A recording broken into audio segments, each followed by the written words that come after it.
नमस्कार दर्शकों, मैं हूं जितेंद्र दीक्षित। जितेंद्र दीक्षित स्टोरीज में आपका स्वागत है।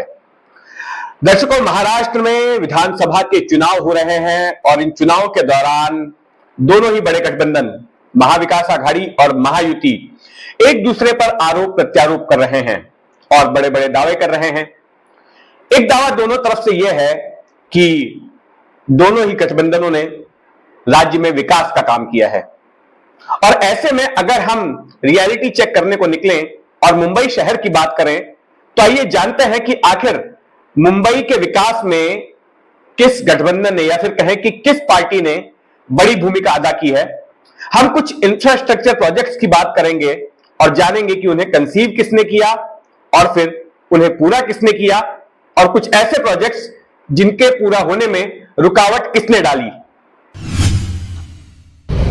ज़्यादातर मुंबई वालों की ज़िंदगी का एक बड़ा हिस्सा संघर्ष से भरा होता है।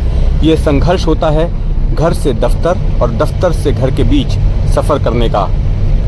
लोकल ट्रेनों में घुसना और उतरना अपने आप में बहुत बड़ी मशक्क़त का काम होता है और जो लोग सड़क से सफ़र करते हैं उन्हें घंटों ट्रैफिक जैम में फंसा रहना पड़ता है। ऐसे में 1995 और 1999 के बीच महाराष्ट्र में जो शिवसेना बीजेपी की सरकार आई तो उसने मुंबई शहर में 55 फ्लाईओवर्स बना डाले।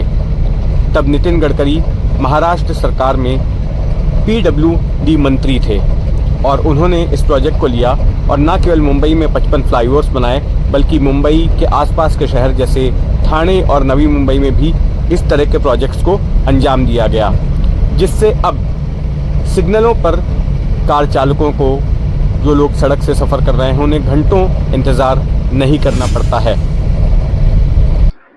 एक तरफ 1995 से लेकर 1999 तक इन 5 सालों में बीजेपी के नितिन गडकरी ने मुंबई भर में फ्लाईओवर्स का जाल बिछा डाला, तो वहीं दूसरी तरफ 1999 में जब कांग्रेस एनसीपी की सत्ता आती है तो फिर तय होता है कि एक सीलिंग बनाया जाएगा बांद्रा से वर्ली के बीच में, जिससे कि इन दोनों ही ठिकानों के बीच आने जाने का सफर कम हो, क्योंकि पीक आवर्स में सुबह और शाम के वक्त काफी समय लग जाता है वाहन चालकों को यहां से गुजरने में।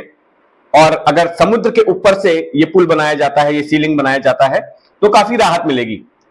लेकिन इस पुल को तैयार होने में 10 साल का वक्त लग जाता है। 1999 से इसकी शुरुआत होती है और साल 2009 में ये लोगों के लिए खोला जाता है। 10 साल का वक्त 6 किलोमीटर लंबे पुल के लिए। अब यहां पर तर्क ये दिया जा सकता है कि ये पहली बार जो है इस तरह से समुद्र के ऊपर पुल बनाया जा रहा था, वो चुनौती थी। फिर कई लोगों ने जनहित याचिकाएं अदालत में डाल रखी थी, उनकी वजह से भी मामला डिले हुआ। लेकिन ये जिम्मेदारी सरकार की ही थी ना कि वो कोर्ट को समाधान कारक जवाब देती और कोर्ट को कन्विंस करती कि जैसे जैसे प्रोजेक्ट ये डिले होगा, देरी होगी इसमें, तो इसकी लागत भी बढ़ती जाएगी। लागत भी बढ़ी, समय भी ज्यादा लगा। तो ये एक मिसाल है कि किस तरह से एक सरकार की तुलना में दूसरी सरकार के दौरान इस तरह के इंफ्रास्ट्रक्चर के प्रोजेक्ट्स कितना समय लेते हैं। अब बात कर लेते हैं मेट्रो ट्रांसपोर्ट की, मेट्रो लाइंस की। मुंबई में कांग्रेस एनसीपी के शासनकाल में सिर्फ एक ही मेट्रो लाइन की शुरुआत हो पाई। साल 2014 में मुंबई मेट्रो लाइन 1 की शुरुआत हुई थी। उसके पहले 15 सालों तक 1999 से लेकर 2014 तक महाराष्ट्र में कांग्रेस एनसीपी का ही शासन था। अगर इसकी तुलना कांग्रेस के ही शासन से की जाए दिल्ली के, तो हम पाते हैं कि जमीन आसमान का फर्क है। शीला दीक्षित कांग्रेस की मुख्यमंत्री बनी 1998 में और 2013 तक वो मुख्यमंत्री रही और इस दौरान दिल्ली में एक तरह से मेट्रो लाइंस का जाल बिछ गया। 2 फेजेस में कुल मिलाकर 9 मेट्रो लाइंस दिल्ली में बनाई गई। दिल्ली के ट्रांसपोर्टेशन में एक तरह से क्रांति आ गई। यहां पर यह भी नहीं भूलना चाहिए कि दिल्ली मेट्रो के प्रोजेक्ट में केंद्र सरकार का भी सहभाग था, उनकी भी भूमिका थी और 2004 तक केंद्र में एनडीए की सरकार थी और दिल्ली की पहली मेट्रो का उद्घाटन तत्कालीन प्रधानमंत्री अटल बिहारी वाजपेयी ने किया था। तो जब दिल्ली में इस दौरान 9 मेट्रो लाइंस शुरू की जा सकती हैं इतने कम समय में, 1998 से लेकर 2011 के बीच तक अगर 2 फेजेस में 9 लाइनें शुरू हो सकती हैं, तो फिर मुंबई के 15 साल के कांग्रेस एनसीपी के ही शासनकाल में सिर्फ 1 मेट्रो लाइन की शुरुआत क्यों हुई, जबकि मुंबई में यातायात की समस्या दिल्ली से कहीं ज्यादा विकट थी और अभी भी बनी हुई है। अच्छा, अभी जो 1 मेट्रो शुरू हुई उसके बाद अब मुंबई में 3 और भी मेट्रो लाइनें शुरू हुई और इन 3 में से भी ज्यादातर की शुरुआत बीजेपी के शासनकाल में, शिवसेना बीजेपी के शासनकाल में हुई। और यहां पर शिवसेना से मेरा मतलब एकनाथ शिंदे की शिवसेना से है। तो सवाल खड़ा होता है कि इतने ढुलमुल तरीके से विकास कार्य मुंबई में क्यों हो रहे थे। अब बात करते हैं अटल सेतु की, भारत के सबसे लंबे समुद्री पुल की। 22 किलोमीटर का यह समुद्री पुल शुरू होता है शिवड़ी से और नवी मुंबई के नावा शेवा तक जाता है।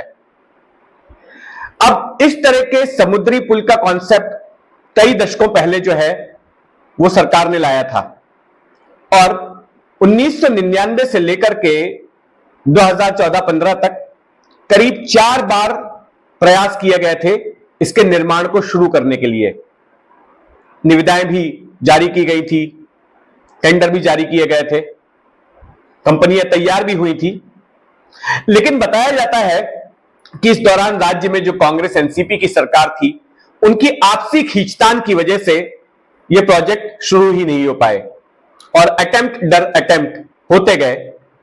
4 अटेम्प्ट हुए लेकिन इस समुद्री पुल पर काम नहीं शुरू हो पाया और आखिर में जब राज्य में बीजेपी की सत्ता आती है तो उसके बाद इस पर काम शुरू होता है और 4-5 सालों में ही काम पूरा हो जाता है और इसकी शुरुआत साल 2024 में हो जाती है। तो यह क्या दर्शाता है? क्या इससे सवाल नहीं खड़ा होता कि कांग्रेस एनसीपी के शासनकाल में इंफ्रास्ट्रक्चर के प्रोजेक्ट्स ढुलमुल तरीके से क्यों आगे बढ़ रहे थे? अब बात करते हैं समृद्धि हाईवे की। इसे देवेंद्र फडणवीस के सपनों का सुपर हाईवे भी कहा जाता था मीडिया में। दरअसल ये 8 लेने वाला हाईवे मुंबई को जोड़ता है नागपुर से।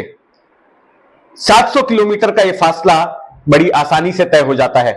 एक दिन के भीतर मुंबई से नागपुर पहुंचा जा सकता है सड़क के रास्ते।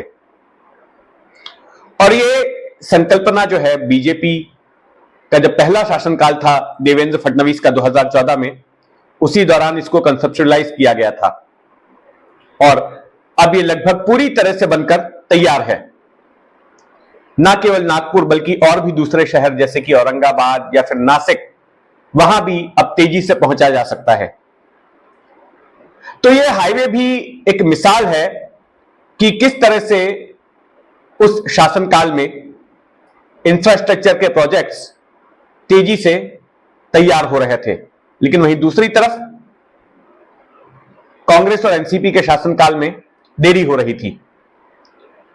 तो सवालिया सीरीज में हमारा सवाल था कांग्रेस और एनसीपी से कि आपके शासनकाल में, खास करके हम अगर बीते 15-20 सालों की बात करें तो उस दौरान मुंबई में इंफ्रास्ट्रक्चर के प्रोजेक्ट्स इतनी सुस्त रफ्तार से आगे क्यों बढ़ रहे थे और उस मुंबई में जिसे कि सबसे ज्यादा जरूरत है, खास करके अगर ट्रांसपोर्ट की बात करें तो उसके इंफ्रास्ट्रक्चर की, उस मुंबई में जो कि देश की तिजोरी में सबसे ज्यादा कंट्रीब्यूट करता है, सबसे ज्यादा पैसा देता है, सबसे ज्यादा टैक्स देता है, यह शहर। तो जितेंद्र दीक्षित स्टोरीज में आज इतना ही। यह कहानी आपको कैसी लगी कमेंट बॉक्स में जरूर बताइए और अगर आपने अब तक इस चैनल को सब्सक्राइब नहीं किया है तो सब्सक्राइब करिए। जय हिंद।